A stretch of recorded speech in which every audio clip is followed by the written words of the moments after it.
Hello, this is Patrick from XPression. I'd like to show you new features in the XPression Project Server, including the use of role-based access control.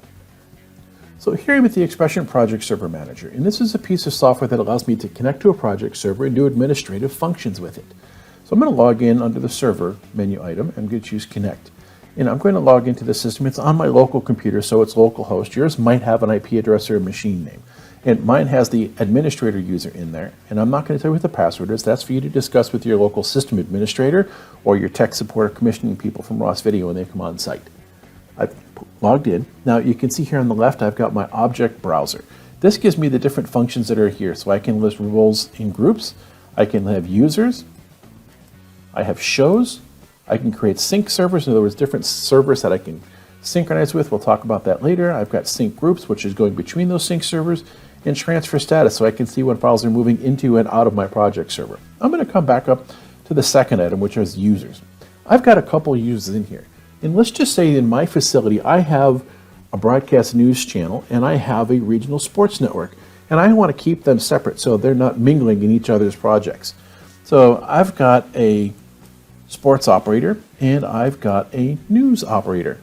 And what I've done here is I've put these things together. I'm going to come back up one level up. I'm going to go to roles for users, roles, and groups. And you can see normally most people just have the administrator group because that's what ships with your XPression Project Manager. That's what's installed. Well, I've created a couple of other user groups, and it's as simple as going into some blank space here underneath and clicking right click and then choose new. Then you put the name of the information, and that's creating a role or user group.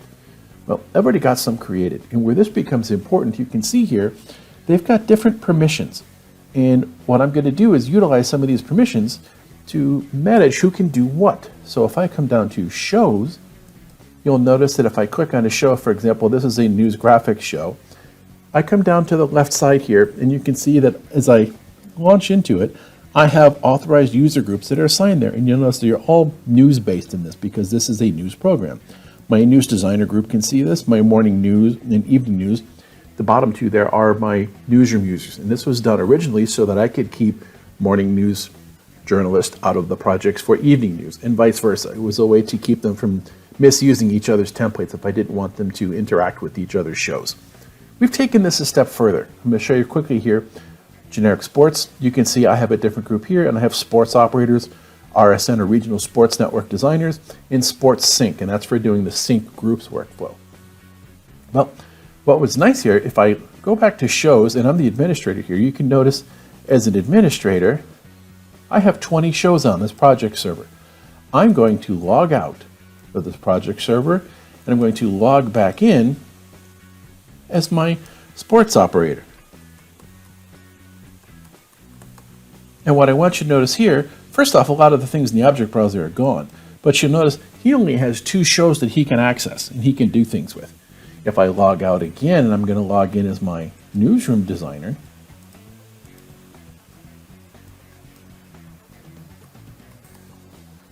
they also have a limited set of shows. I believe that there's 6 of them that they have access to. And the important part here is I've now got a way to separate who can do what. And that isn't just within the Project Server Manager. Let's go and see what happens when I go do this inside of the XPression Studio software. Here I am inside of the XPression Studio software, and I'm going to do File, Project Server, Deploy. And if I log in as Susie, you can see that I have 6 shows here. And that's all I can see. I can't see the shows that are not part of my user group. And I don't have access to them because my role does not allow me to see them. So basically what this means is I can now separate what I have access to. And this is done so that I can keep different users out of shows that they're not normally working on. This is basically role-based access control for users working within Project Server on XPression Studio, Blue Box, and Designer.